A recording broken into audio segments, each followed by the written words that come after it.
Welcome back, everybody. Today we're going to go over inoculating shiitake logs. Now this is probably, we'll make this into an either 2 or 3-part series. And this is the first step that you do when inoculating shiitake logs. So what we're going to do today is drop our material that we're going to be inoculating. We primarily use red oak to inoculate. There's a couple reasons for that.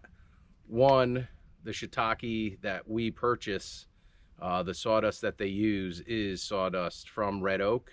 So the mycelium is very familiar with that type of wood. So it can thrive. It's used to thriving on that. So that's one reason. The other reason is oak, whether it be red oak, white oak, it does not break down as easily as other woods. So I wouldn't say it's highly labor intensive to do this, but if you're going to do it, you should select logs that are going to last you for a few years. If you use things such as poplar, cottonwood, popple, however they call that, it will work. However, the logs will break down rather quickly. You'll only get a couple years out of them.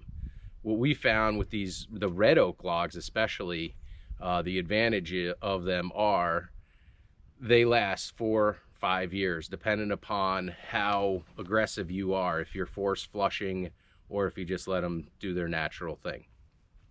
Two main things I believe people miss when it comes to inoculating shiitake logs. And the first is when they harvest their logs. Today, it's a nice day out. It's approximately 50 degrees. We've had a stretch of decent weather. We've had a great stretch as far as the sap running. We do maple syrup as well.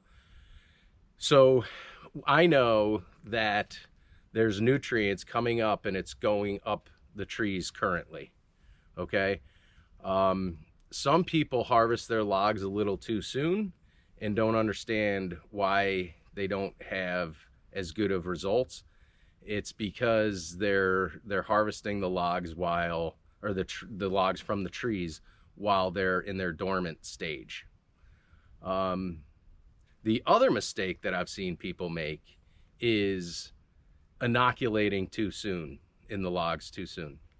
And what I mean by that is some people will sit there, drop their tree, cut it up, and they'll inoculate within the same day or couple of days and what have you. And the problem with that is the tree has natural, I don't know if you'd call them chemicals, but it naturally defends itself from mycelial growth. It has different compounds within the tree that if it gets, it fends off the potential for mushrooms to grow, which is the mycelium. That is, I guess, the seed of the mushroom, so to speak. So the other mistake people make is when they inoculate their logs, those logs are still lively and those compounds are really lively within the logs, and it will actually either fend off the mycelium the best that it can, resulting in your inability to fruit mushrooms, or it will slow down the process of the mycelium running throughout the entire log, which will have an adverse impact on your mushroom yield. So what we like to do, and again, there's a couple different schools of thoughts on this, and I'm not a mycologist by any means. We've been inoculating logs for many years up here on the homestead, probably the last 15-16 years. And we love shiitake up here. There's many medicinal benefits. They're tasty, first and foremost. So I'm sure there's other methods, but what we do is we will harvest, we'll cut our logs down and we do 3-foot long logs, and we'll cut our logs down, we'll throw them in the shed because we don't want to leave them outside where potential other myceliums like turkey tail is pretty prolific up here. We don't want other mycelium to get into that log. We want it to be strictly shiitake. So what we'll do is we're going to cut the logs, we're going to put them in our shed, stack them up and leave them for about a week, week and a half. Some people say 3 weeks, some people say 3 days. We do a week, week and a half. That way those compounds within the wood start breaking down and dissipating that would normally fend off the mycelium growth. And then you'll see in another episode here, this will probably be, like I said, a 2-part series. You'll see us actually inoculating the logs, our technique, as far as that as well. So what we have here, and these are for visual showing as well. This is our mycelium, and they're on wooden dowels. And like I said, the substrate that they use for this mycelium to grow on is oak based. So again, that's why we're kind of following that wood. Also, the oak bark is really nice for the channeling of the mycelium as well. But we ordered our spores, or our plug spawn already, and to maintain this, it's growing. It's growing pretty well, as you can see in this bag. But what we do is we'll keep this in the refrigerator to keep it from really aggressively growing. It kind of stunts the growth, I guess, so to speak. And then in another week and a half, when we're going to inoculate these logs, we'll take it out and it'll be good to go.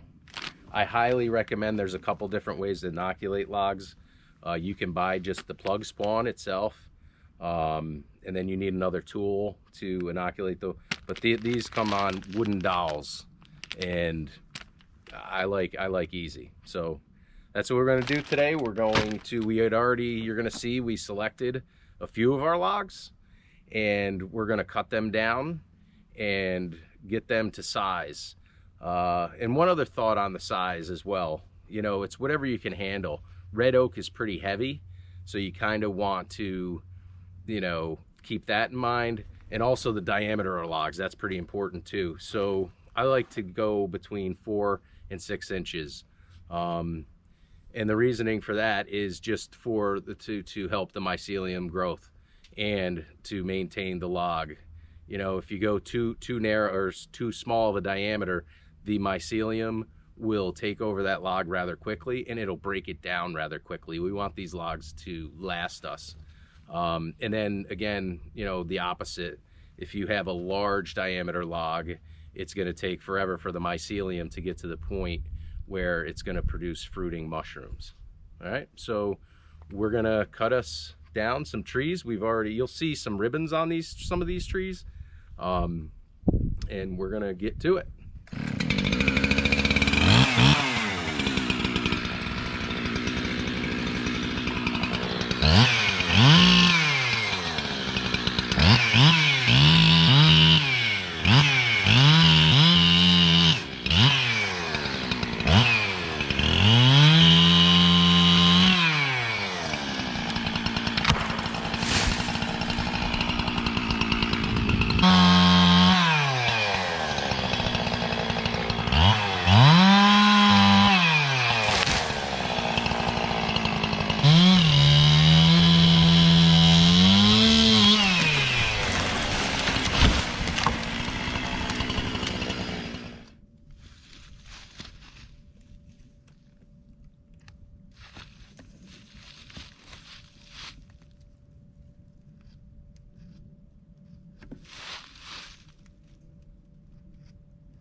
Okay, so we just hacked up a bunch of logs.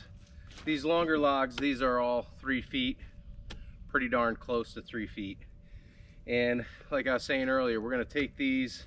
I have one more tree I'm gonna zap up, but we're gonna take these and we're gonna put them in our shed, let them set for about a week and a half, 2 weeks, and then we're going to inoculate them. Some people might be wondering why I did this. For those of you who follow our channel, you may have seen firewood bowling. So I made this up for Grace. I think we're going to be doing some firewood frisbee. So, but anyway, these shorter logs here, people might be questioning that. These are pretty handy. Basically, these are the mass fruiting logs, okay? But these right here, they're really easy to handle, move around, and these we use for force fruiting. You can force fruit the 3-footers as well. You can do it in like a swimming pool, you know, like a little kiddie pool, submerge them and force fruit them that way. These, I mean, you could force or submerge in like a 5-gallon bucket, something easy. And the other piece is, you know, you could take one of these, set it out on your deck next to the grill, so when you're grilling up steaks you can cut fresh shiitake off. But they're nice to handle. I like having a few of these. I think we got a little over half a dozen of them, and they're a lot easier to handle and force fruit. So stay tuned for the next episode of growing shiitake, because it just keeps getting better. Okay, I just wanted to show you guys some of the previous logs that we have done. These are probably 2 years old, I believe. And you can see, you know, the size of them, and actually you can see where the mushrooms fruit. See where the plugs are, they're all like black, and you can see where we covered them with wax and all that good stuff. This is how we stack them. You want to stack them in the shade. We're going to go over that, but these have been pretty fruitful for us. And then we have a stack here which is basically has exhausted its usefulness. So you can see where the plugs were. They've since dissipated. There's an old plug right there. See that, Gracie B? And these are pretty much rotten, and these are ready for well, for the outdoor stove. But there's some mycelium growth there. My guess is this growth is surface growth. Not sure if that's shiitake or not. But yeah, so this is the mycelium. This is what I was talking about earlier. When you see that in the woods on different trees, there's some mycelium here. That's funny. That's actually a rotten oak branch next to the shiitake. I wonder if that mycelium running is from our shiitake logs. Another thing that I want to point out, if you can see on the ends of these logs, some people do it. I tried it. I don't know if I'll do it again. I can kind of keep track, but some people drive a nail, then 2 nails, then 3 nails, so they can keep track of their logs which year.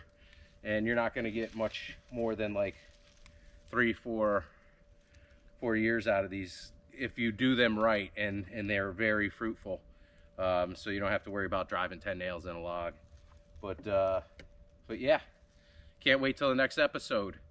And if you like these videos that we're doing, we really, appreciate our subscribers, and we appreciate our viewers as well.